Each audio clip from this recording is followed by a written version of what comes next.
vida, paixão e glorificação do Cordeiro de Deus. As Meditações de Ana Catarina Emmerich, 1820 a 1823. Aquele que deseja avançar de virtude em virtude, de graça em graça, deve meditar continuamente na paixão de Jesus.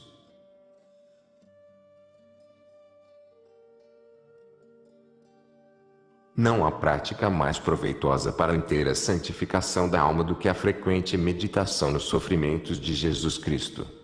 São Boaventura, Mir Editora, São Paulo, 2004.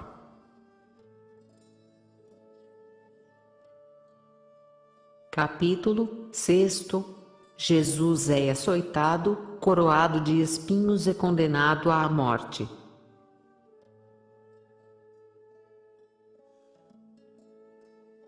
Parágrafo 1º. Jesus reconduzido a Pilatos. Cada vez mais enfurecidos, tornaram os príncipes dos sacerdotes e os inimigos de Jesus a trazê-lo de novo de Herodes a Pilatos. Estavam envergonhados de não lhe ter conseguido a condenação e ter de voltar novamente para aquele que já o tinha declarado inocente. Por isso tomaram na volta outro caminho, cerca de 2 vezes mais longo, para mostrá-lo naquela humilhação em outra parte da cidade, para poder maltratá-lo tanto mais pelo caminho e dar tempo aos agentes de concitarem o povo a agir conforme as maquinações tramadas. O caminho pelo qual conduziram Jesus era mais áspero e desigual. Acompanharam-no, estimulando os soldados sem cessar a maltratá-lo. A veste derrisória, o longo saco, impedia o Senhor de andar, arrastava-se na lama, várias vezes caiu, embaraçando-se nele e era levantado cada vez com arrancos nas cordas, pauladas na cabeça e pontapés. Sofreu nesse caminho indizíveis insultos e crueldades, tanto daqueles que o conduziam, como também do povo, mas ele rezava, pedindo a Deus que não deixasse morrer, para poder terminar a sua paixão e nossa redenção. Eram 8h15 da manhã, quando o sinistro cortejo chegou, vindo do outro lado, provavelmente de leste, ao palácio de Pilatos, atravessando o fórum. A multidão do povo era enorme, estavam reunidos em grupos, conforme as regiões e cidades de procedência, e os fariseus corriam entre o povo, excitando-o. Pilatos, lembrando-se ainda da revolta dos galileus descontentes, na Páscoa do ano anterior, tinha concentrado cerca de 1000 homens, que ocuparam o pretório ou posto de guarda, às entradas do fórum e do palácio.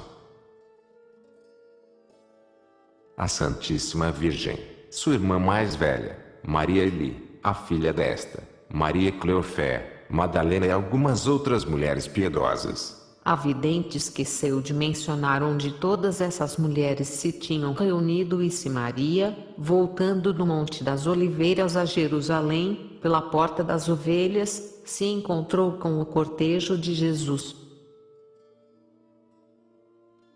Mas o peregrino lembra-se de narrativas anteriores, de que Marta, indo ao palácio de Herodes, se encontrou com Jesus e seguiu-o até o tribunal de Pilatos.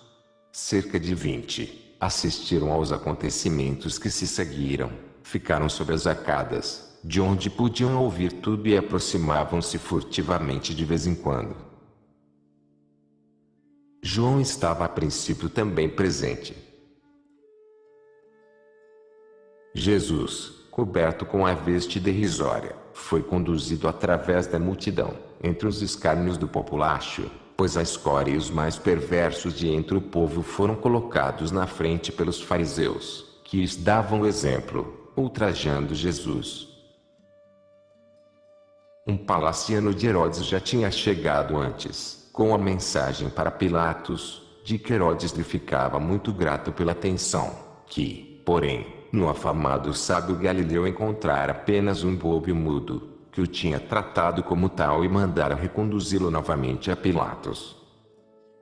Este ficou satisfeito de saber que Herodes estava de acordo em não condenar a Jesus, mandou levar-lhe de novo cumprimentos e assim se tornaram amigos, de inimigos que eram, desde o desabamento do aqueduto. Vide, apêndice parágrafo 3º. Jesus foi novamente conduzido pela rua ao palácio de Pilatos. Empurraram-no para subir a escada que conduzia ao terraço, mas pelos brutais arrancos dos soldados, pisou na longa veste e caiu com tal violência sobre os degraus de mármore, que os salpicou de sangue sagrado. Os inimigos do mestre, que tinham de novo ocupado os assentos ao lado do fórum e o populacho, romperam na gargalhada por essa queda de Jesus e os soldados empurraram-no a pontapés pelos últimos degraus. Pilatos estava recostado no seu assento, que se parecia com um pequeno leito de repouso. A pequena mesa estava ao lado, como dantes. Estavam também agora com ele alguns oficiais e outros homens, com rolos de pergaminho. Ele se dirigiu ao terraço, do qual falava ao povo e disse aos acusadores de Jesus: Vós me entregastes este homem como agitador do povo em revolta. Interroguei-o diante de vós e não o achei réu do crime de que o acusais. Também Herodes não lhe achou crime algum, pois vos mandei a Herodes e vejo que não foi condenado à morte. Portanto, mandá-lo-ei açoitar e depois soltar. Levantou-se, porém, entre os fariseus violenta murmuração e clamor e agitação e distribuição de dinheiro entre o povo tomou mais intensidade. Pilatos tratou-os com muito desprezo e expressões satíricas, entre outras, disse essa: Não vereis por acaso correr bastante sangue inocente ainda hoje, na hora dos sacrifícios?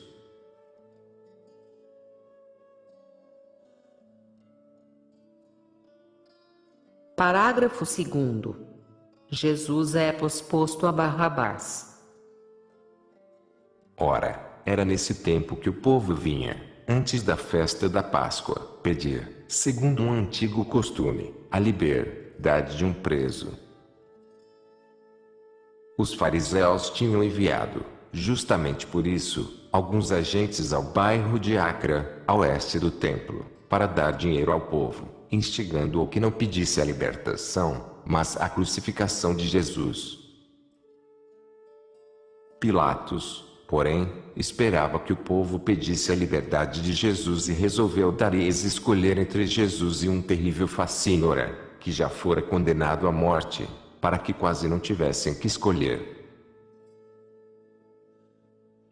Esse acelerado chamava-se Barrabás e era amaldiçoado por todo o povo. Tinha cometido assassinatos durante uma agitação. Vi que também tinha feito muitos outros crimes. Houve um movimento entre o povo no fórum. Um grupo avançou, com os oradores à frente. Esses levantaram a voz e bradaram a Pilatos, que estava no terraço: Pilatos, fazei-nos o que sempre fizestes, por ocasião da festa. Pilatos, que só estava esperando por isso, respondeu-lhes: Tendes o costume de receber de festas a liberdade de um preso.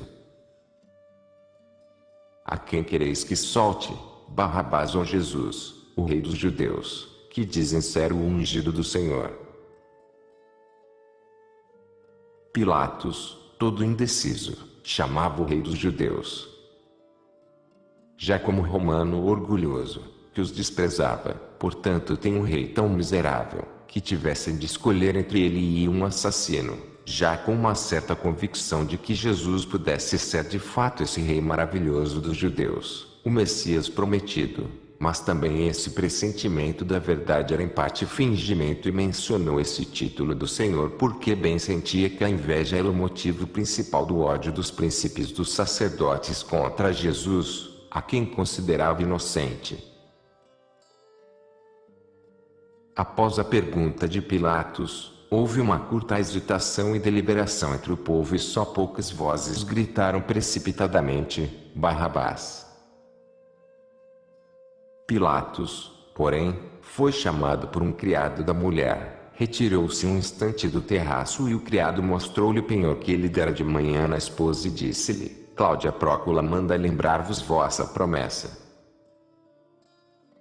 Os fariseus, no entanto, e os príncipes dos sacerdotes estavam em grande agitação, aproximaram-se do povo, ameaçando e instigando, mas não precisavam de tanto esforço. Maria, Madalena, João e as outras piedosas mulheres estavam no canto de uma arcada, tremendo e chorando. Embora a Virgem Santíssima soubesse que não havia salvação para os homens senão pela morte de Jesus, entretanto, como mãe, estava cheia de angústia e desejo de salvar a vida do Filho Santíssimo, e assim como Jesus, embora escolhesse de livre vontade tornar-se homem e morrer na cruz, todavia sofria, como qualquer homem, todas as dores e os martírios de um inocente horrivelmente maltratado e conduzido à morte. Assim também Maria padecia todos os tormentos e angústias de uma mãe vendo o filho maltratado por um povo ingrato.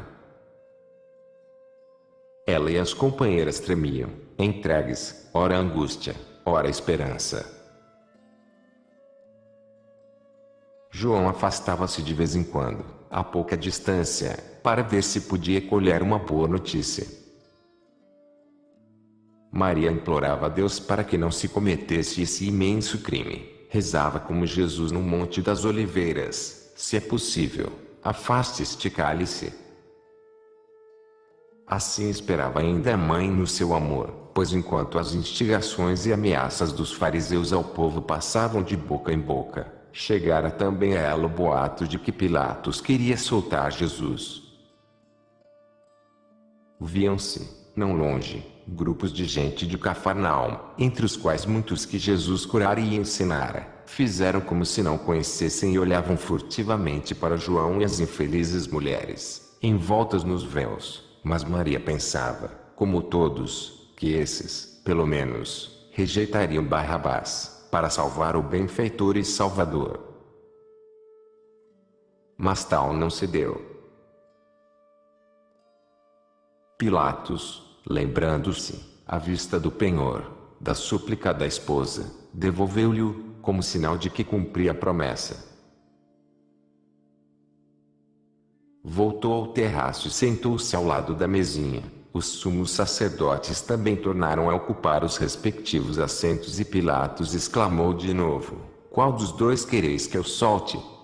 Então se levantou um grito geral por todo o fórum e de todos os lados: Não queremos este, entregai-nos Barrabás. Pilatos gritou mais uma vez: Que farei então de Jesus, que é chamado Cristo, o Rei dos Judeus? Crucificai-o, crucificai-o. Pilatos perguntou então pela terceira vez: Mas que mal tem feito? Eu pelo menos não lhe acho crime de morte. Mas vou mandá-lo açoitar e depois soltar. Mas o grito crucificai-o, crucificai-o, rugia pelo fórum, como uma tempestade infernal, e os sumos sacerdotes e fariseus agitavam-se e gritavam como loucos de raiva. Então Pilatos lhes entregou Barrabás, o malfeitor, e condenou Jesus à flagelação.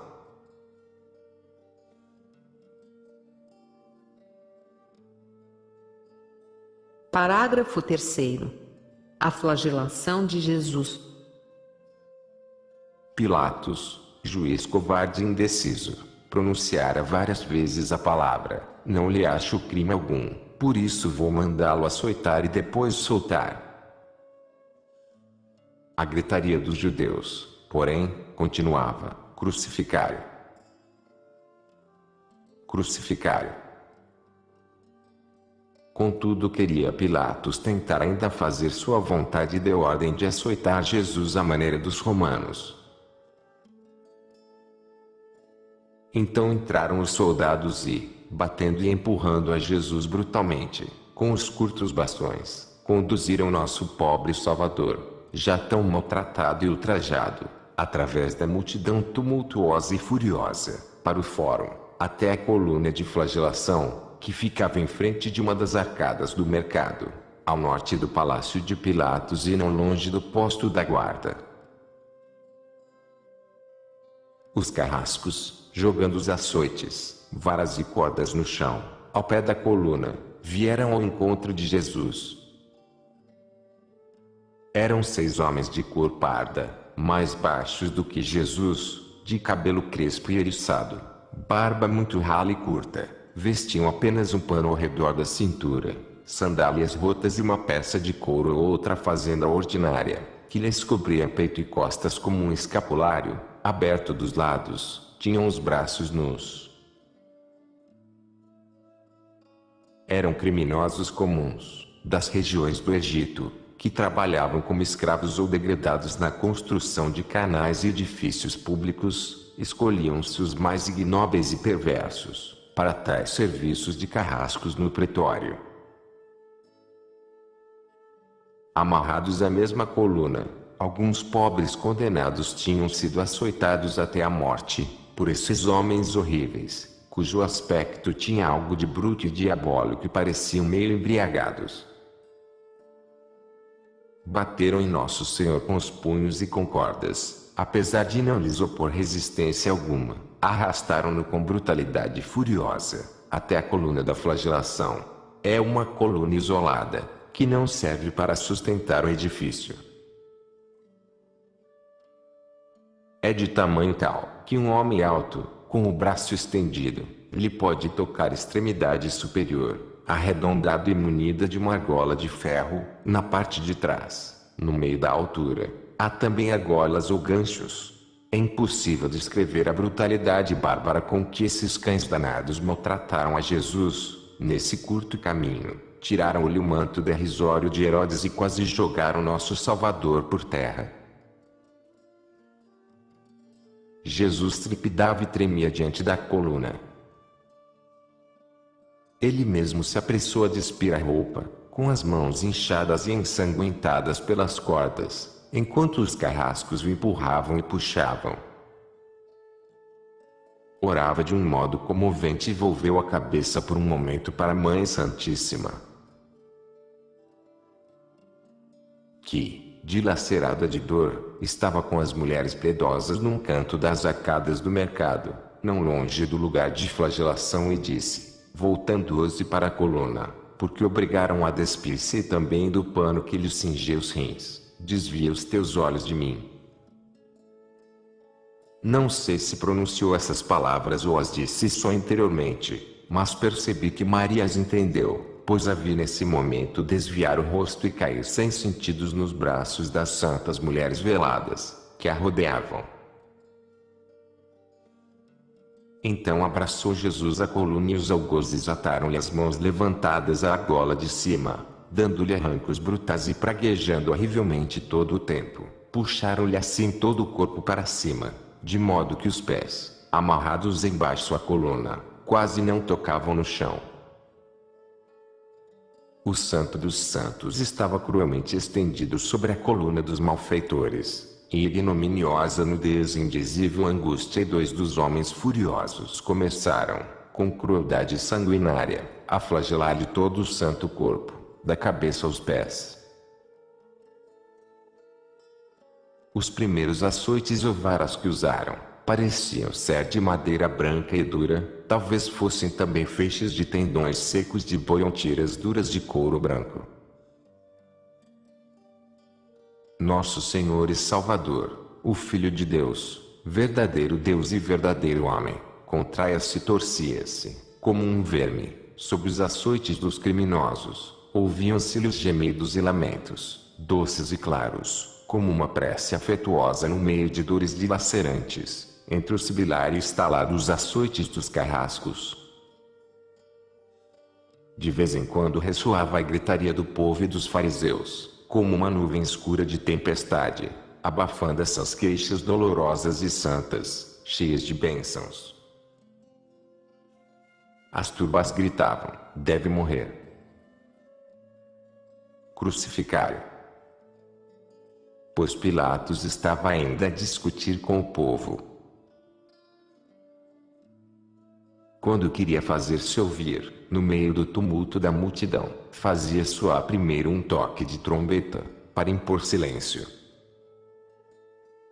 Nesses momentos se ouviam novamente os açoites, os gemidos de Jesus, o praguejar dos carrascos e os balidos dos cordeiros pascais, que eram lavados na piscina das ovelhas, ao lado da porta das ovelhas, a leste do fórum. Depois de lavados, eram levados, com a boca amarrada, até o caminho do templo, para não se sujarem mais. Depois eram conduzidos para o lado de fora, a oeste, onde ainda eram submetidos a uma ablução cerimonial. Esses balidos desamparados dos cordeiros tinham algo de indescritivelmente comovente, eram as únicas vozes que se uniam aos gemidos do Salvador. A multidão dos judeus mantinha-se afastada do lugar da flagelação, numa distância, talvez, da largura de uma rua. Soldados romanos estavam postos em diferentes lugares, especialmente pelo lado do posto de guarda. Perto da coluna de flagelação havia grupos de populacho, que iam e vinham silenciosos ou zombando. Vi alguns que se sentiram comovidos. Era como se os tocasse um raio de luz saindo de Jesus. Vi também meninos indignos que, ao lado do pretório, preparavam novas varas e outros que iam buscar ramos de espinheiro. Alguns soldados dos príncipes dos sacerdotes tinham travado relações com os carrascos e deram-lhes dinheiro. Trouxeram-lhes também um grande cântaro, cheio de uma bebida vermelha, grossa, da qual beberam até ficar embriagados e enraivecidos. Ao cabo de um quarto de hora deixaram os 2 carrascos de açoitar Jesus, foram juntar-se a 2 outros e beberam com eles. O corpo de Jesus estava todo coberto de contusões vermelhas, pardas e roxas e o sangue sagrado corria-lhe por terra, agitava-se em movimentos convulsivos. De todos os lados se ouviam insultos e motejos. Durante a noite tinha feito muito frio. Desde a madrugada até essa hora, não clareara o céu e, com grande espanto do povo, caíram algumas curtas chuvas de pedra.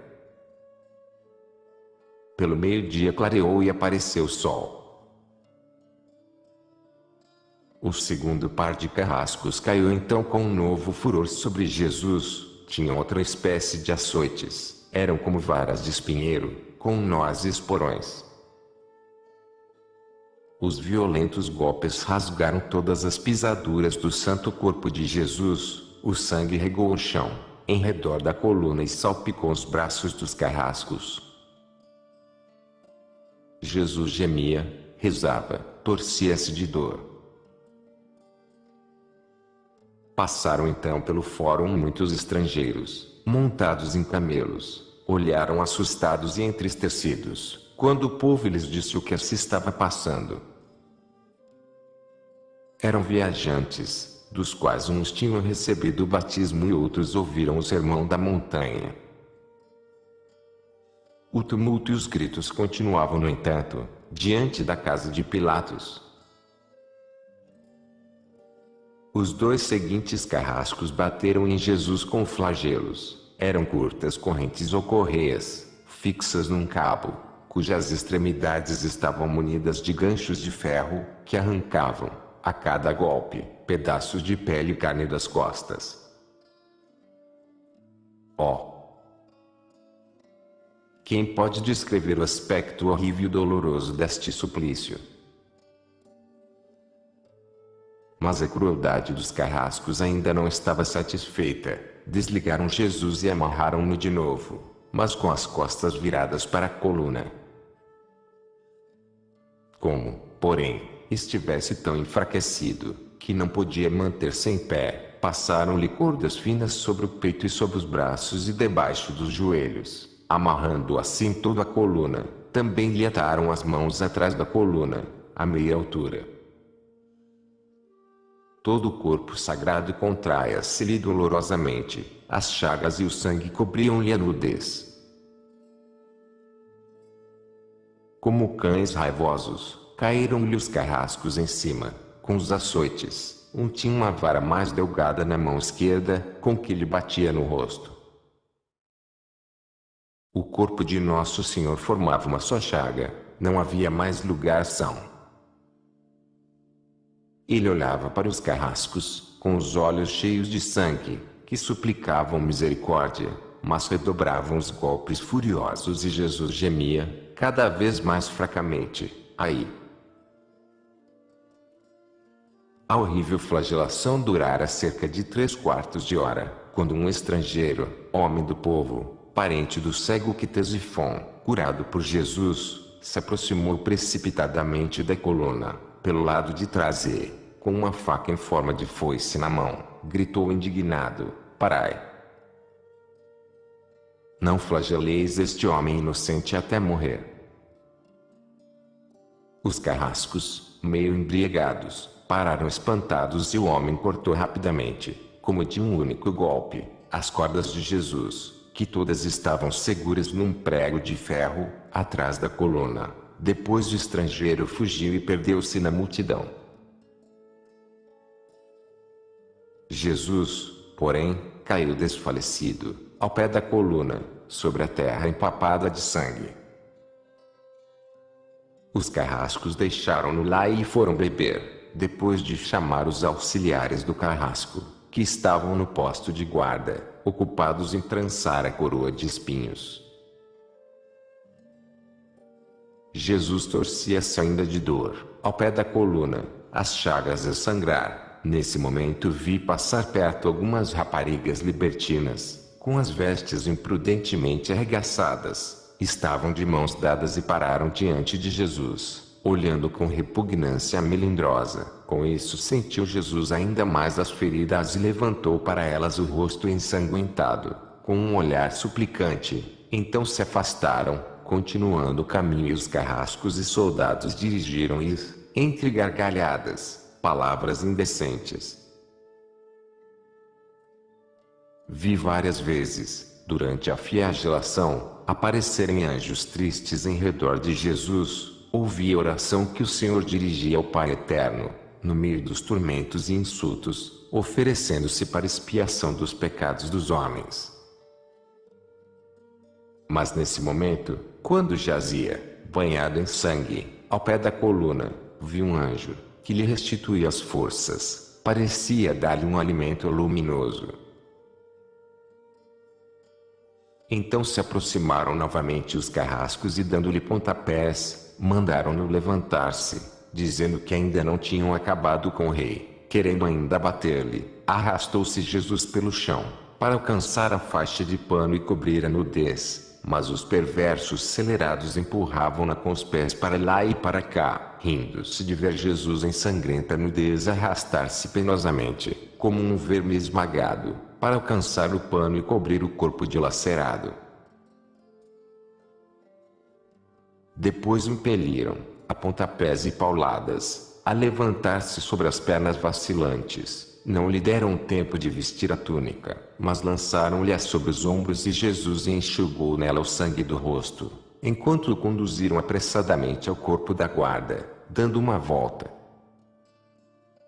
Podiam tê-lo levado por um caminho mais curto, porque as arcadas e edifícios em redor do fórum eram abertos, de modo que se podia enxergar o corredor sob o qual jaziam presos os 2 ladrões e Barrabás. Mas passaram com Jesus diante dos sumos sacerdotes, que gritaram: Levai-o à morte! Levai-o à morte! E viraram a cabeça com nojo. Conduziram-no para o pátio interior do corpo da guarda. Quando Jesus entrou, não havia lá soldados, mas escravos, soldados e marotos, a escória do povo. Vendo que o povo estava tão agitado, Pilatos mandara vir reforço da cidadela Antônia. Essas forças cercavam em boa ordem o corpo da guarda, podiam falar, rir e insultar a Jesus, mas não sair das fileiras. Pilatos queria com eles manter o povo em respeito. Podia bem haver lá 1000 homens.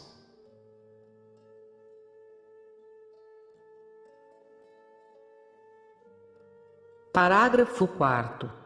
Maria Santíssima durante a flagelação. Via Santíssima Virgem, durante a flagelação do Redentor, em contínuo êxtase, via e sofria na alma com indizível amor e tormento, tudo quanto sofria o Divino Filho. Muitas vezes lhe saíram fracos gemidos da boca, os olhos estavam inflamados de tanto chorar. Jazia velada nos braços da irmã mais velha, Maria Eli, que já era muito idosa e se parecia muito com a mãe, Santa Ana.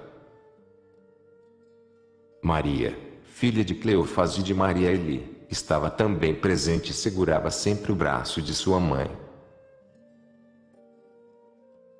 As santas amigas de Maria e Jesus, todas veladas e envolvidas em mantos, rodeavam a Santíssima Virgem, tremendo de medo e dor, como se esperassem sua própria sentença de morte. Maria vestia uma longa veste azul e sobre essa, um comprido manto branco de lã e um véu branco amarelo. Madalena estava desnorteada e desolada de dor e lamentação, tinha o cabelo em desalinho, sob o véu. Quando Jesus, depois da flagelação, caíra ao pé da coluna, mandara Cláudia P.R.C. Escula, a mulher de Pilatos, um fardo de grandes panos à Mãe de Deus. Não sei mais se julgava que Jesus ficaria livre e a mãe do Senhor lhe devia tratar as feridas com esses panos ou se a pagã compadecida mandou os panos para o fim para o qual a Santíssima Virgem os empregou. Maria, voltando a si, viu passar o Divino Filho dilacerado, conduzido pelos soldados. Ele enxugou o sangue dos olhos com a túnica, para fitar a Santíssima Virgem, que lhe estendeu as mãos, num transporte de dor e lhe seguiu com a vista as pegadas sangrentas. Logo depois via Santíssima Virgem e Madalena, quando o povo se dirigia mais para o outro lado, aproximarem-se do lugar da flagelação.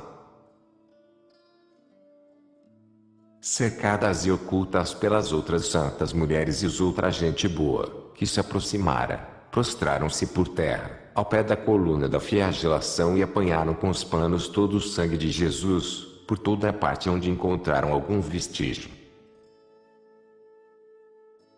Não vi nessa hora João, junto das santas mulheres, que eram cerca de 20. O filho de Simeão, o de Obedinho de Verônica, como também Arão e Temeni, os sobrinhos de José de Arimateia, estavam todos ocupados no templo, cheios de tristeza e angústia. Foi pelas 9 horas da manhã que acabou a flagelação. Vi hoje as faces da Santíssima Virgem. Ana Catarina descreve uma vez Maria Santíssima do modo seguinte: Madalena é mais alta e mais bonita do que as outras mulheres.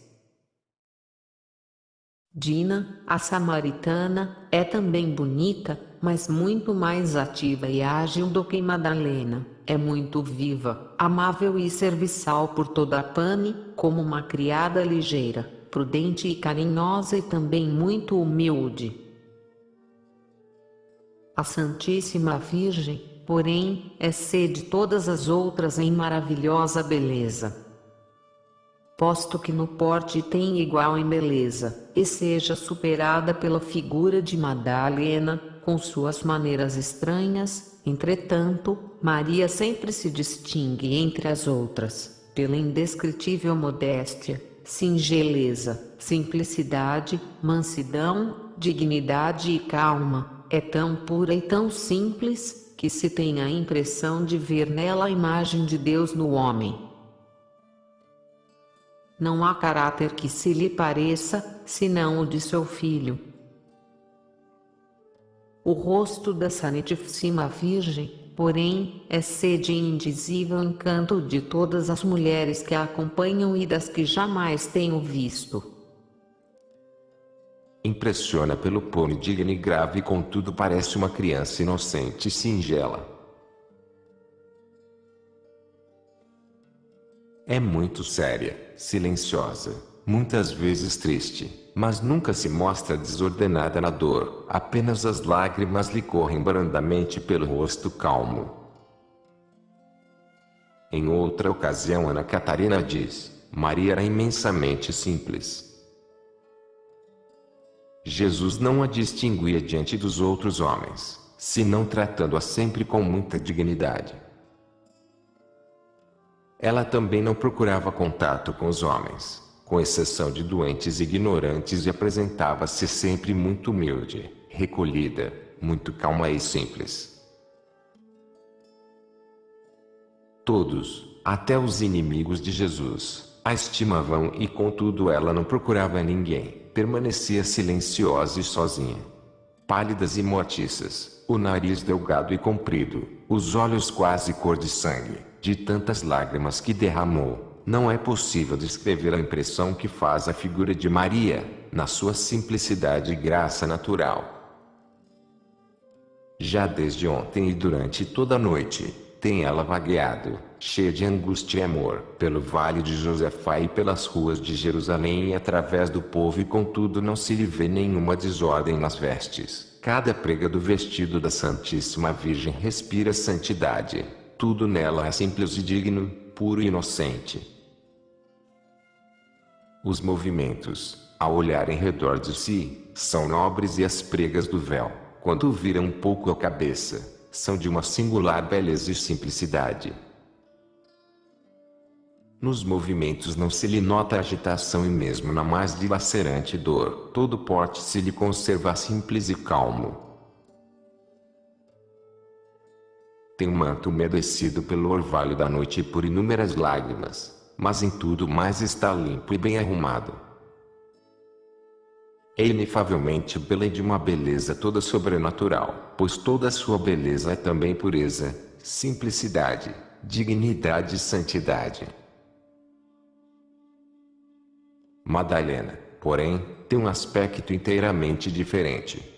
É mais alta e mais gorda e chama mais atenção pelas formas e os movimentos, mas toda a beleza lhe foi devastada pelas paixões, pelo arrependimento excessivo, a dor, quase causa horror veia, tanto se tornou desfigurada, pela veemência sem limite de sua dor. Tem as vestes molhadas e sujas de lama, em desarranjo e rasgadas, o longo cabelo cai-lhe solto e em desalinho, sob o véu molhado e amarrotado. Está toda desfigurada e agitada, não pensa senão em sua dor, e parece quase uma alienada. Há muita gente aqui de Magdala e arredores, que a viu dantes, na vida tão suntuosa e depois tão pecaminosa e em seguida tanto tempo retirada do mundo, e agora apontam com o dedo e a insultam, ao ver-lhe a estranha figura. Há também gente baixa de Magdala que, ao passar por ela, lhe atira a lama. Mas Madalena não o nota, tão absorta está na sua dor.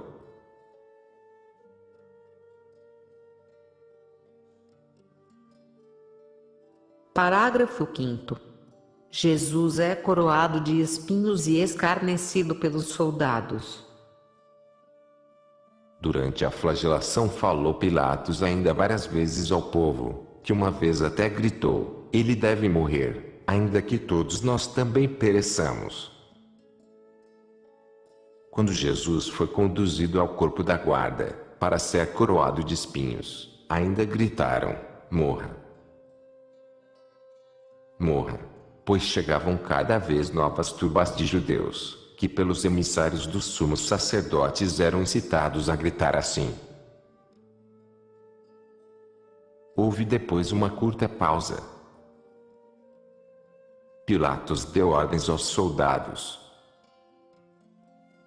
Os sumos sacerdotes e os conselheiros, que estavam sentados em bancos, de ambos os lados da rua, à sombra das árvores ou sob lonas estendidas, diante do terraço de Pilatos, mandarem os criados trazer alimentos e bebida. Vi também Pilatos de novo perturbado pela superstição, retirou-se sozinho, para oferecer incenso aos deuses e por certos sinais descobrires a vontade. Vi que depois da flagelação a Santíssima Virgem e as amigas, tendo enxugado o sangue de Jesus, se afastaram do fórum. Vi-as com os panos ensanguentados, numa pequena casa encostada a um muro, não era longe do fórum, não me lembro mais de quem era. Não me recordo de ter visto João durante a flagelação. Jesus foi coroado de espinhos e escarnecido no pátio interior do corpo da guarda, construído sobre os cárceres, ao lado do fórum. Esse pátio era cercado de colunas e todas as entradas tinham sido abertas. Havia ali cerca de 50 miseráveis patifes, sequazes dos soldados, servos dos carcereiros, soldados e auxiliares dos carrascos, escravos e os criminosos que flagelaram nosso Senhor. Esses todos tomaram parte ativa nas crueldades praticadas em Jesus. No começo o povo tentou entrar, mas pouco depois cercaram os soldados romanos o edifício. Permaneciam nas fileiras, mas com as zombarias e risos provocavam ainda o cruel exibicionismo dos carrascos para redobrarem as torturas de Jesus, animando-os com as risadas, como o aplauso anima os atores no palco. Rolaram para o meio do pátio o pedestal de uma velha coluna, no qual havia um buraco, que talvez tivesse servido para nele ajustar a coluna. Nesse pedestal colocaram um escabelo redondo e baixo, que por detrás tinha uma espécie de cabo, para o manejar. Por maldade cobriram o escabelo de pedregulho agudo e cacos de louça. Arrancaram de novo toda a roupa do corpo ferido de Jesus e impuseram-lhe um manto de soldado, curto, vermelho, velho e já roto, que nem lhe chegava até os joelhos. Pendiam dele ainda alguns restos de borlas amarelas. Jazia num canto do quarto dos verdugos, que costumavam impô-lo aos que tinham açoitado, seja para enxugar-lhes o sangue, seja para escarnecê-los. Arrastaram a Jesus para a coluna e empurraram-na brutalmente, com o corpo despido e ferido, sobre o escabelo coberto de pedras e cacos. Depois lhe puseram a coroa de espinhos na cabeça. Essa tinha 2 palmos de altura, era muito espessa e trançada com arte, em cima tinha uma borda um pouco saliente. Puseram-lhe em redor da fronte, como uma ligadura e ataram-na atrás com muita força, de modo que formava uma coroa ou um chapéu. Era artisticamente trançada de 3 varas de espinheiro, da grossura de um dedo, que tinham crescido alto, através dos espessos arbustos. Os espinhos, pela maior parte, foram propositalmente virados para dentro. Pertenciam a 3 diferentes espécies de espinheiros, que tinham alguma semelhança com a nossa cambroeira, o abrunheiro e o espinheiro branco. Em cima tinham acrescentado uma borda, trançada de um espinheiro semelhante à nossa sarça silvestre, pela qual pegavam e puxavam brutalmente a coroa. Vi o lugar onde os meninos foram buscar esses espinhos. Puseram-lhe também na mão um grosso caniço, com um tufo na ponta. Fizeram tudo isso com solenidade derrisória, como se o coroassem de fato rei. Tiravam-lhe o caniço da mão e batiam com tanta força a coroa, que os olhos de nosso Senhor se enchiam de sangue. Curvavam os joelhos diante dele, mostravam-lhe a língua, batiam e cuspiam-lhe no rosto, gritando: "E salve, Rei dos Judeus!" Depois, entre gargalhadas, fizeram-na cair no chão, junto com o escabelo, e tornaram a colocá-lo sobre ele aos empurrões. Não posso relatar todas as torturas e ultrajes que os carrascos inventaram, para escarnecer o pobre Salvador. Aí, Jesus sofreu horrível sede, pois em consequência das feridas, causadas pela desumana flagelação, estava com febre e tremia. A pele e os músculos dos lados estavam dilacerados, o deixavam entrever as costelas em vários lugares. A língua contraíra-se-lhe espasmodicamente. Somente o sangue sagrado que lhe corria da fronte compadecia-se da boca ardente, que se abria ansiosa. Mas aqueles homens horríveis tomaram-lhe a boca divina por alvo de nojentos escarros. Jesus foi assim maltratado por cerca de meia hora e a tropa, cujas fileiras cercavam o pretório, aplaudia com gritos e gargalhadas.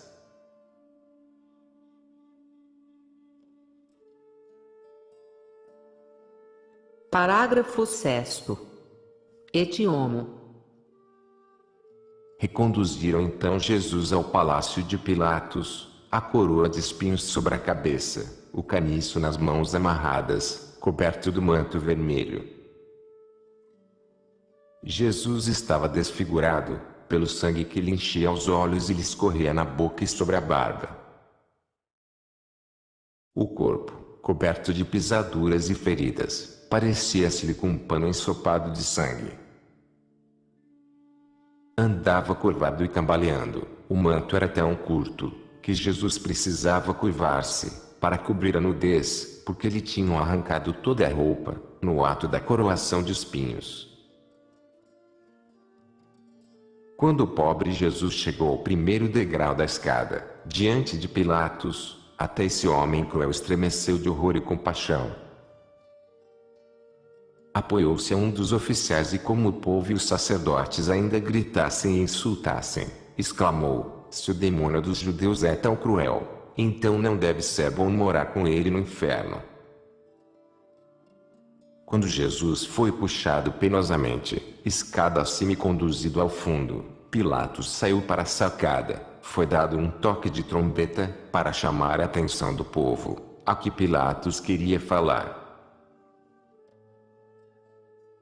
Disse, pois, aos príncipes dos sacerdotes e a todos os presentes: escutai, vou mandá-lo conduzir mais uma vez para diante de vós, para que conheçais que não lhe achei culpa alguma.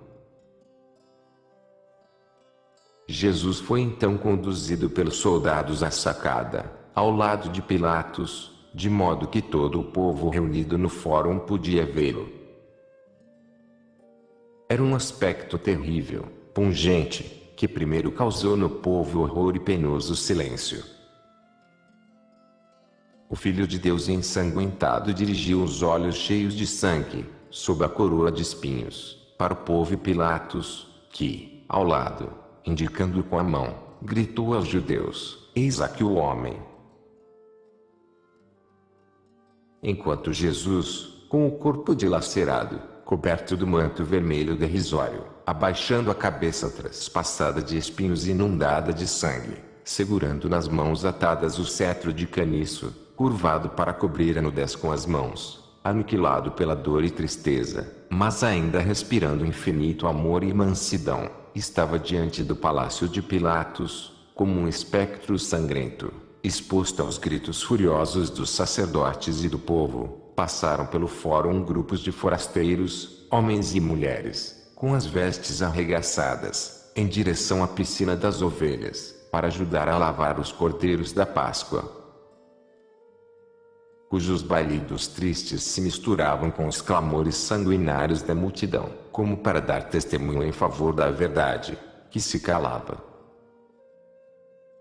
Somente o verdadeiro Cordeiro Pascal de Deus, o revelado, mas não conhecido mistério desse santo dia, cumpriu a profecia e curvou-se em silêncio sobre o matadouro.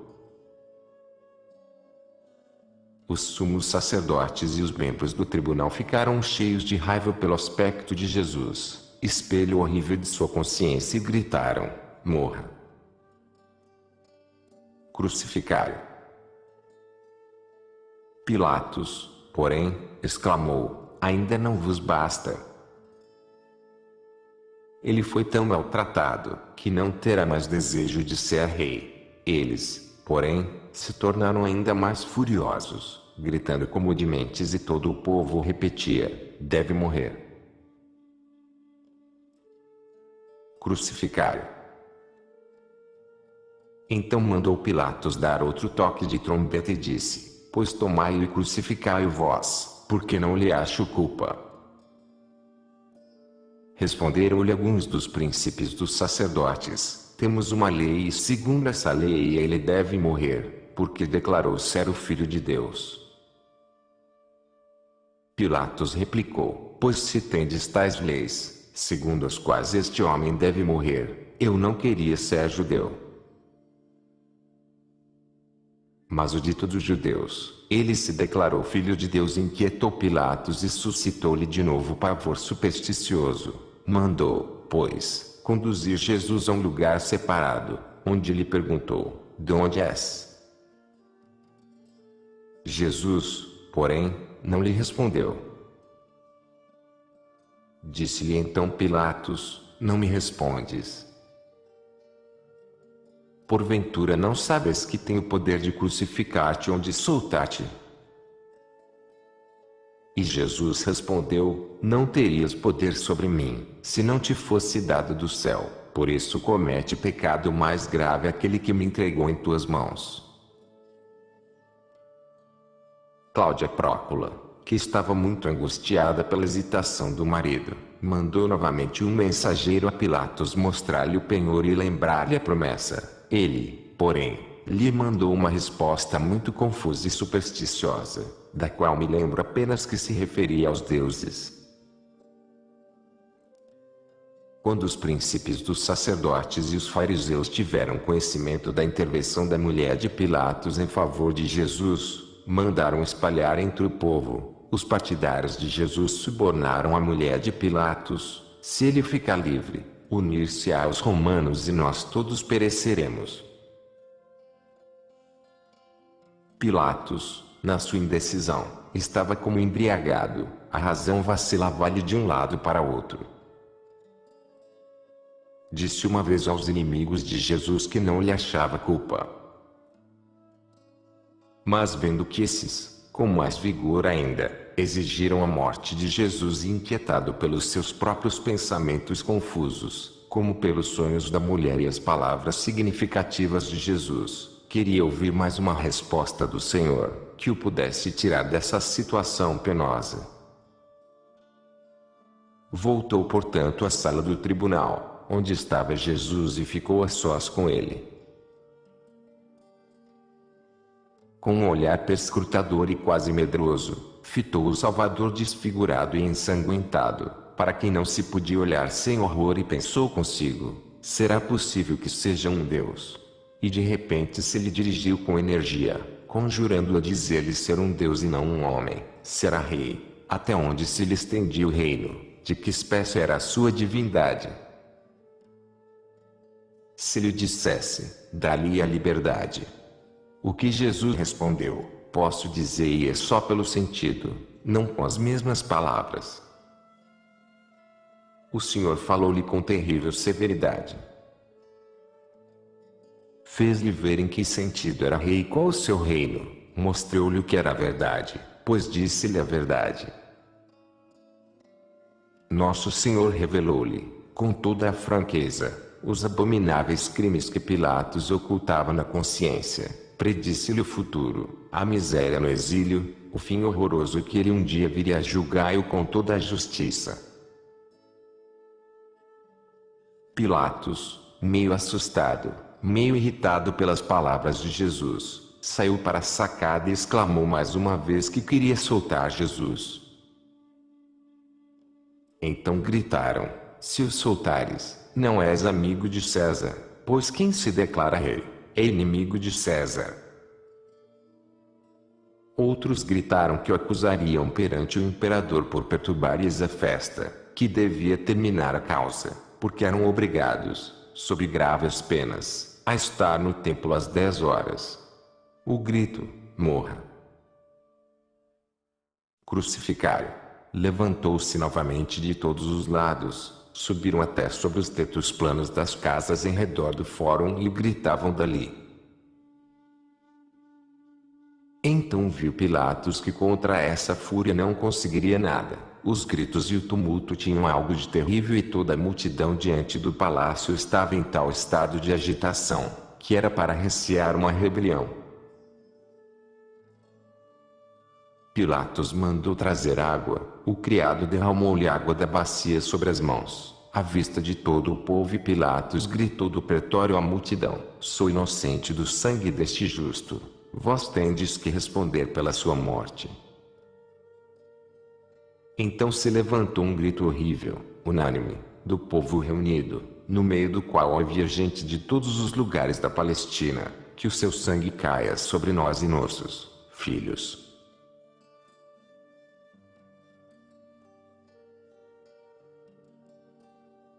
Parágrafo 7º.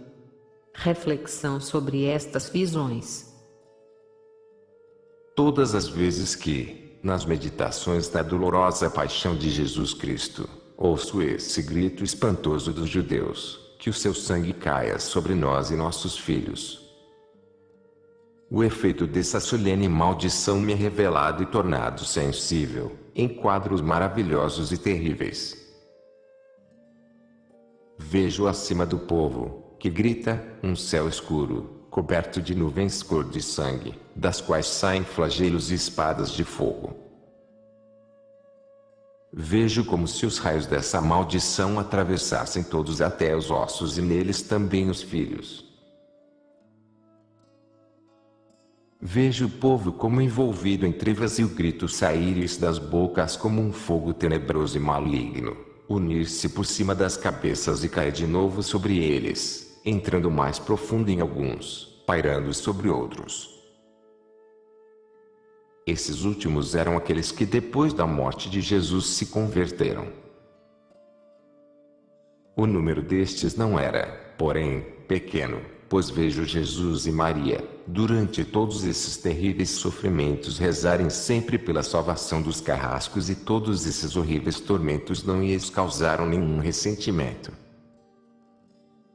Durante toda a paixão, no meio das mais cruéis torturas, dos insultos mais insolentes e ignominiosos, no meio da fúria sanguinária dos inimigos e dos servos destes, à vista da ingratidão e do abandono de muitos fiéis, que lhe causaram o mais amargo sofrimento físico e moral, vejo Jesus sempre rezando, amando os inimigos, orando pela sua conversão, até o último suspiro, mas vejo que por essa paciência e esse amor ainda mais se inflama a fúria e raiva dos cruéis inimigos.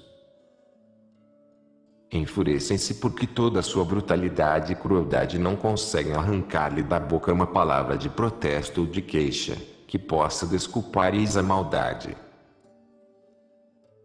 Hoje, que na festa da Páscoa matam o Cordeiro Pascal, não sabem que matam o Cordeiro de Deus. Quando, durante tais visões, dirijo os meus pensamentos para o coração do povo e dos juízes e para as santas almas de Jesus e Maria, tudo que neles se passa me é mostrado em figuras, que as pessoas naquele tempo não viram, mas sentiram o que representavam.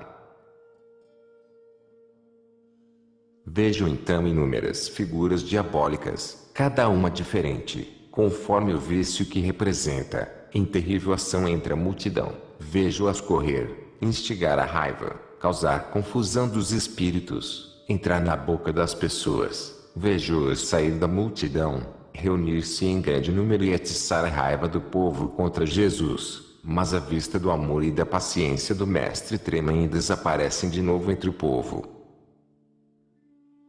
Toda essa atividade tem algo de desesperado, confuso, contraditório, é um movimento confuso e insensato.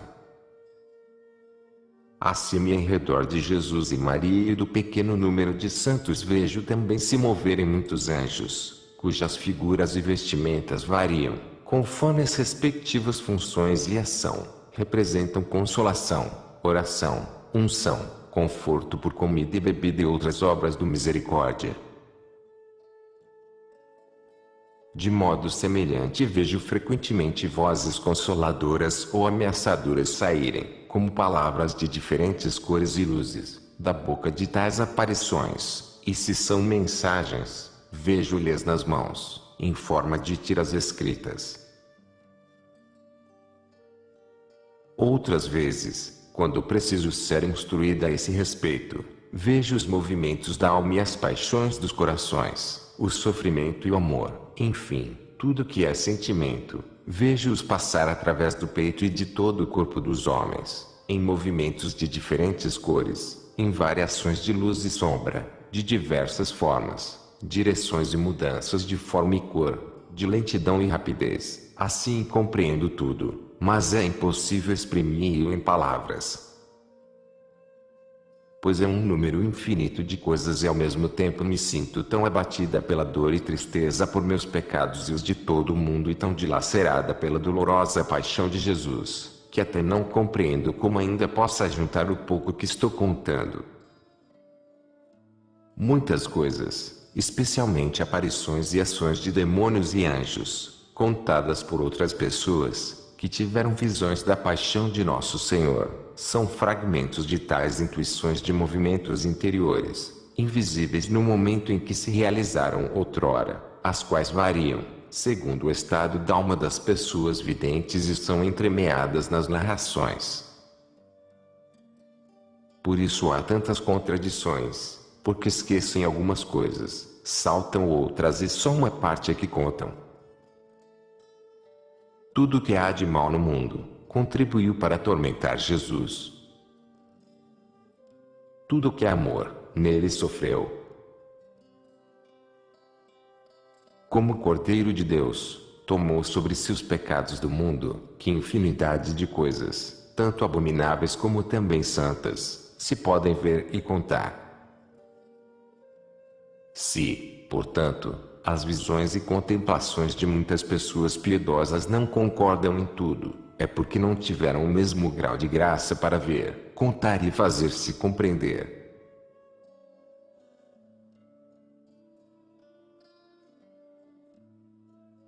Parágrafo 8º. Jesus condenado à morte na cruz. Pilatos, que não procurava a verdade, mas apenas uma saída para a dificuldade, estava mais indeciso que nunca. A consciência dizia-lhe: Jesus é inocente. A esposa mandara dizer-lhe: Jesus é santo. A superstição dizia-lhe: é um inimigo de teus deuses. A covardia dizia-lhe: é um deus e vingar-se-á.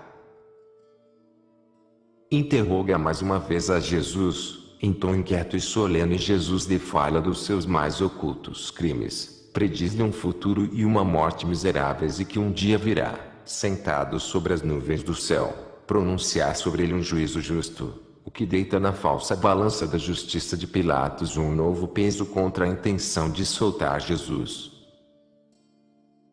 Ficou furioso por se ver em toda a nudez de sua ignomínia interior diante de Jesus, a quem não podia compreender. Sentiu-se indignado daquele que mandara açoitar e que podia mandar crucificar, lhe predizer um fim miserável, dessa boca, que nunca fora acusada de mentira, que não proferira uma só palavra em sua própria defesa, ousar, em ocasião extremamente arriscada, citai-o perante seu justo tribunal, naquele dia futuro.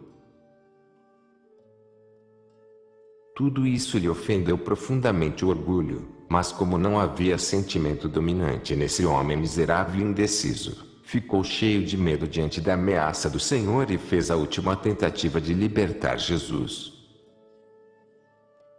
Ouvindo, porém, a ameaça dos judeus de acusá-lo perante o imperador, se soltasse Jesus, foi dominado por outro pavor covarde. O medo do imperador terrestre venceu o receio do rei cujo reino não era deste mundo. O celerado covarde e resoluto pensava consigo: se ele morrer, morrerá também com ele o que sabe de mim e o que me predisse. A ameaça dos judeus de acusá-lo perante o imperador, decidiu-se Pilatos a fazer isso à vontade, contrariamente à promessa que fizera a esposa, contrariamente à justiça e à própria convicção. Por medo do imperador, entregou aos judeus o sangue de Jesus, mas para a própria consciência não tinha senão a água, que fez derramar sobre as mãos, exclamando: sou inocente do sangue deste justo, respondereis por ele. Não, Pilatos, tu és responsável, pois que o dizes justo e lhe derramas o sangue, és o juiz injusto, sem consciência. O mesmo sangue de que queria lavar as mãos e de que não podia lavar a alma, os sanguinários judeus chamaram-na sobre si seus filhos, amaldiçoando-se a si mesmos. O sangue de Jesus, que atrai a misericórdia de Deus sobre nós, fizeram-na chamar a vingança sobre eles, gritando: que o seu sangue caia sobre nós e nossos filhos. Ouvindo esses gritos sanguinários, Pilatos mandou preparar tudo para pronunciar a sentença. Deu ordem para trazer outras vestes solenes e vestiu-as, puseram-lhe na cabeça uma espécie de coroa ou diadema, no qual havia uma pedra preciosa ou outra coisa brilhante, vestiram-no também de outro manto e diante dele levavam um bastão. Foi acompanhado de muitos soldados, oficiais do tribunal e ia na frente, transportando uma coisa e seguiam-se escreventes, com rolos de papel e tabuinhas, precedidos por um homem que tocava a trombeta. Assim saiu do palácio para o fórum, onde, em frente ao lugar da flagelação, havia um belo assento elevado, construído de pedras, para pronunciar as sentenças. Só depois de pronunciadas desse lugar tinham as sentenças vigor legal. Esse tribunal era chamado Gabata e era um estrado circular, para o qual subiam escadas de vários lados. Em cima havia um assento para Pilatos e atrás dele um banco, para outros membros do tribunal. Muitos soldados cercavam esse tribunal e em parte ficavam nos degraus das escadas. Muitos dos fariseus já tinham ido do palácio de Pilatos ao templo. Somente Anás e Caifás, com cerca de 28 outros, se dirigiram ao tribunal no fórum, logo que Pilatos começou a vestir as vestimentas oficiais. Os dois ladrões já haviam sido conduzidos ao tribunal, quando Pilatos apresentou Jesus ao povo, dizendo: Et homo. O assento de Pilatos estava coberto de uma manta vermelha e sobre essa havia uma almofada azul, com galões amarelos. Jesus, ainda vestido do rubro manto derrisório, com a coroa de espinhos na cabeça, as mãos atadas, foi então conduzido pelos esbirros e soldados que o cercavam, entre as vaias do povo, para o tribunal, onde o colocaram entre os dois ladrões. Pilatos, sentado no tribunal, disse mais uma vez, em voz alta, aos inimigos de Jesus: eis aí o vosso rei. Eles, porém, gritaram: fora! Morra! Crucifica-o! Pilatos disse: devo então crucificar vosso rei? Mas os príncipes dos sacerdotes gritaram: não temos outro rei senão César. Então Pilatos não disse mais palavra em favor de Jesus, nem mais lhe falou, mas começou a pronunciar a sentença. Os dois ladrões tinham sido condenados, já havia mais tempo, à morte na cruz, mas a execução fora adiada para esse dia, a pedido dos sumos sacerdotes, porque queriam ultrajar Jesus, crucificando-o entre assassinos ordinários. As cruzes dos ladrões já estavam ao lado deles, no chão, trazidas pelos ajudantes dos carrascos. A cruz de Nosso Senhor ainda não estava lá, provavelmente porque a sentença ainda não fora pronunciada. A Santíssima Virgem, que se tinha afastado depois da apresentação de Jesus por Pilatos e da gritaria sanguinária dos judeus, abriu caminho, em companhia de algumas mulheres, por entre a multidão e aproximou-se do tribunal, para ouvir a sentença de morte, proferida contra seu Filho e Deus. Jesus estava nos degraus da escada, diante de Pilatos, rodeado de soldados, e os inimigos lançavam-lhe olhares cheios de ódio e escárnio. Um toque de trombeta ordenou o silêncio e Pilatos pronunciou, com a raiva de um covarde, a sentença de morte contra o Salvador. Senti-me sufocada de indignação, diante de tanta baixeza e duplicidade. O aspecto desse acelerado arrogante, do triunfo e ódio sanguinário dos príncipes dos sacerdotes, satisfeitos após tantos esforços fatigantes, o estado lastimoso e os sofrimentos do pacientíssimo Salvador, a indizível angústia e os tormentos da Mãe Santíssima e das Santas Mulheres, a furiosa ansiedade com que os judeus esperavam a morte da presa, o frio orgulho dos soldados e minha visão das horrendas figuras diabólicas entre a multidão do povo, tudo isso me tinha aniquilado completamente. Aí percebi que eu devia estar no lugar de Jesus, meu querido esposo, então a sentença seria justa. Eu estava tão dilacerada pela dor, que não me lembro mais da ordem exata das coisas. Vou contar mais ou menos o que me lembro. Pilatos começou por um longo preâmbulo, em que se referiu com os mais pomposos títulos ao imperador Cláudio Tibério. Depois expôs a acusação contra Jesus, que fora condenado à morte pelos sumos sacerdotes e cuja crucificação tinha sido unanimemente exigida pelo povo, por ser um rebelde, perturbador da paz pública, violador da lei judaica, por se fazer chamar filho de Deus e rei dos judeus. Quando, porém, acrescentou ainda que achava essa sentença justa, ele que por várias horas continuara a declarar Jesus inocente, quase não pude conter-me mais, à vista desse homem infame e mentiroso. Ele disse ainda, por isso condeno Jesus Nazareno, rei dos judeus, a ser pregado na cruz. Depois deu ordem aos carrascos que fossem buscar a cruz. Também me lembro, mas não tenho plena certeza, que ele quebrou uma vara comprida, cuja metade era visível, e lançou os pedaços aos pés de Jesus. A essas palavras a mãe de Jesus caiu por terra sem sentidos e como morta. Agora então estava decidida. Era certa a morte de seu santíssimo e amantíssimo Filho e Salvador. Morte horrível, dolorosa, ignominiosa.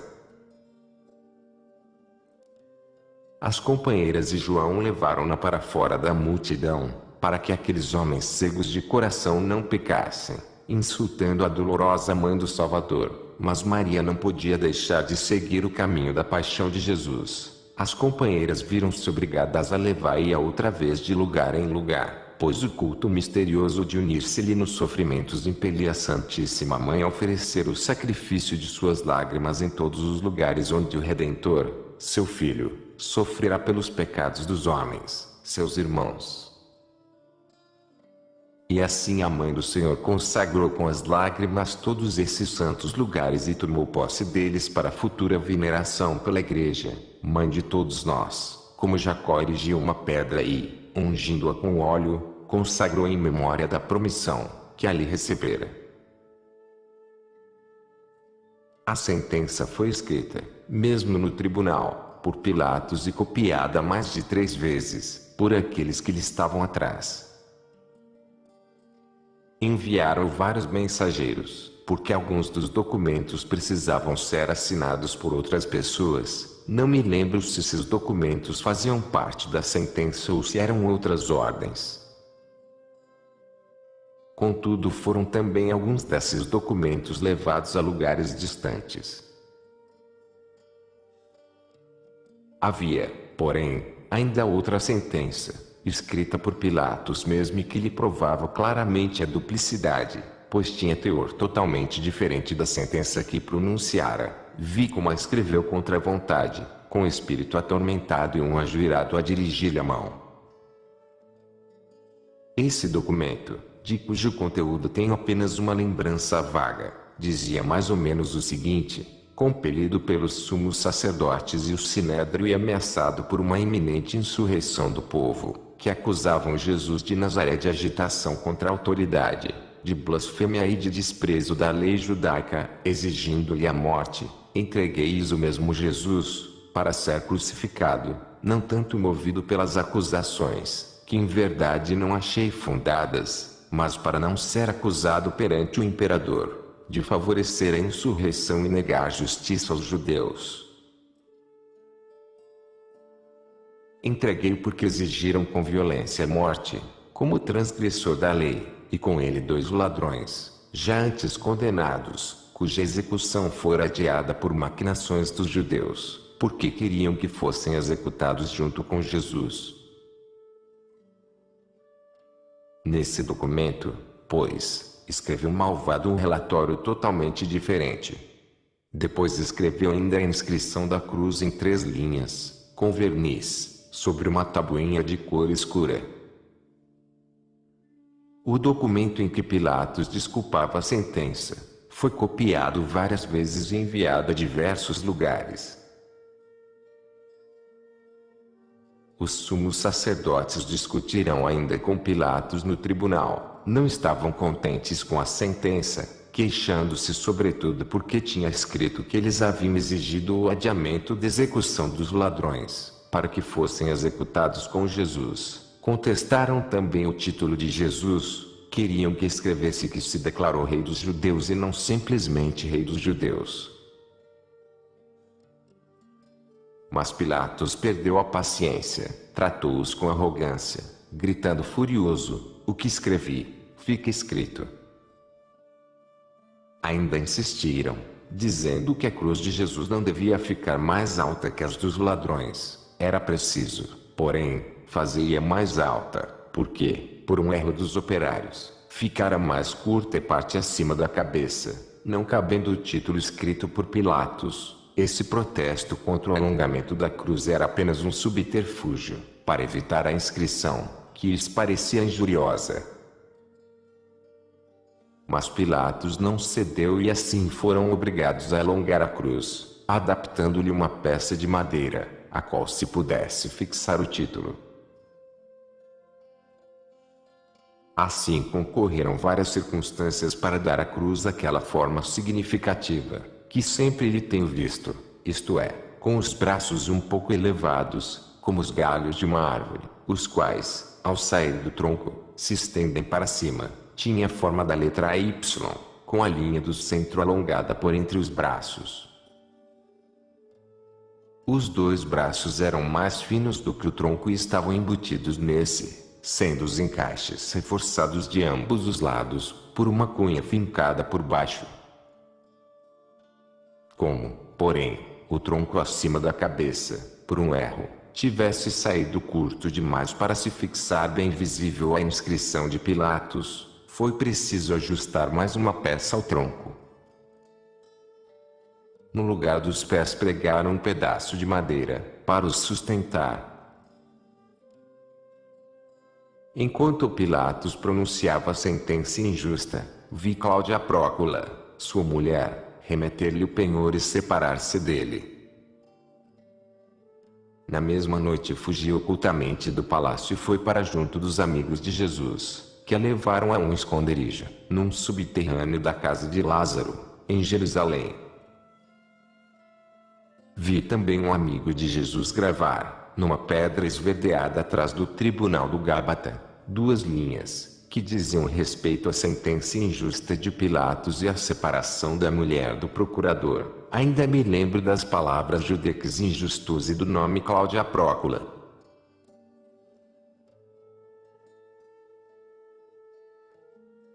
Mas não me recordo se foi no mesmo dia ou alguns dias mais tarde. Lembro-me apenas que nesse lugar do fórum estava um numeroso grupo de homens conversando, enquanto o outro homem, encoberto por eles, gravou aquelas linhas, sem ser visto.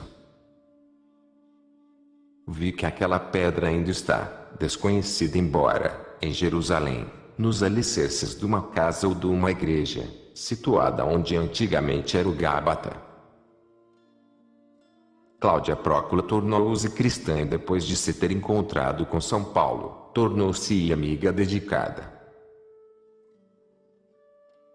Pronunciada a sentença, enquanto Pilatos escrevia e discutia com os sumos sacerdotes, era Jesus entregue aos carrascos. Antes houver ainda algum respeito ao tribunal, mas depois estava o divino mestre inteiramente à mercê desses homens abomináveis. Trouxeram-lhe a roupa, que lhe tinham tirado para escarnecê-lo em casa de Caifás, fora guardada e parece-me que também fora lavada por gente compassiva, pois estava limpa. Creio também que era costume entre os romanos levar os condenados à execução, vestidos de sua própria roupa. Despiram de novo Jesus, desataram-lhe as mãos, para poder revesti-lo. Arrancaram-lhe o manto vermelho do corpo chagado, abrindo-lhe assim muitas feridas. Ele mesmo vestiu, com mãos trêmulas, a faixa em torno da cintura e os carrascos lançaram-lhe o escapulário sobre os ombros. Como, porém, a coroa de espinhos fosse muito larga para deixar passar-lhe pela cabeça a túnica sem costura, que lhe fizera a Virgem Santíssima, arrancaram-lhe a coroa e todas as feridas começaram a sangrar, com indizíveis dores. Depois de lhe porem a túnica sobre as feridas do corpo, vestiram-lhe da veste larga de lã branca, que cingiram com a faixa larga e puseram-lhe finalmente o manto. Feito isso, amarraram-lhe novamente com o cinturão, munido de pontas de ferro, no qual estavam presas as cordas para conduzi-lo. Durante todo esse tempo batiam e empurravam-no, tratando-o com atroz crueldade. Os dois ladrões estavam um ao lado direito, outro ao lado esquerdo de Jesus. Tinham as mãos amarradas e pendia-lhes, como a Jesus diante do tribunal, uma cadeia de ferro do pescoço. Vestiam apenas um pano na cintura e um gibão semelhante a um escapulário, de fazenda ordinária, sem mangas e aberto nos lados. Na cabeça tinham bonés, tecidos de palha, que se pareciam com barretinhas estofadas de crianças. A pele dos ladrões era de um pardo sujo, coberta de cicatrizes, causadas pela flagelação passada. Aquele que se converteu depois, já estava calmo e pensativo, o outro, porém, irritado e impertinente, unindo-se aos carrascos para insultar e amaldiçoar Jesus, que os olhava ambos com olhos cheios de caridade e desejo de salvar-os, oferecendo também por eles todos os seus sofrimentos. Os carrascos estavam ocupados em juntar todas as ferramentas, preparavam-se para a triste e terrível marcha, em que o nosso amado e doloroso Salvador quis carregar o peso dos pecados de nós todos, homens ingratos, e para os expiar, ia derramar o santíssimo sangue do cálice de seu corpo, transpassado pelos homens mais abomináveis. Anás e Caifás terminaram afinal a discussão acalorada com Pilatos, receberam algumas tiras compridas ou rolos de pergaminho, com cópias dos documentos e dirigiram-se apressadamente ao templo, e só por pouco não chegaram tarde. Então se separaram os sumos sacerdotes do verdadeiro Cordeiro Pascal, correram ao templo de pedra, para imolar e comer o cordeiro simbólico e a realização do símbolo, o verdadeiro Cordeiro de Deus, fizeram-na conduzir por vias carrascos ao altar da cruz. Separaram-se ali os dois caminhos, dos quais um conduzia ao símbolo e outro à realização do sacrifício. Abandonaram o Cordeiro de Deus, a pura vítima expiatória, que tentaram macular exteriormente e insultar com todo o horror da perversidade, entregaram-na a carrascos ímpios e desumanos e correram ao templo de pedra, para imolar cordeiros lavados, purificados e bentos. Haviam tomado todo cuidado para não se sujarem exteriormente e tinham as almas todas sujas, transbordantes de ódio, inveja e ultrajes. Que o seu sangue caia sobre nós e nossos filhos. tinham exclamado e com essas palavras cumpriram a cerimônia, impuseram a mão de sacrificador sobre a cabeça da vítima. Separaram-se ali os dois caminhos, que conduziam ao altar da lei e ao altar da graça.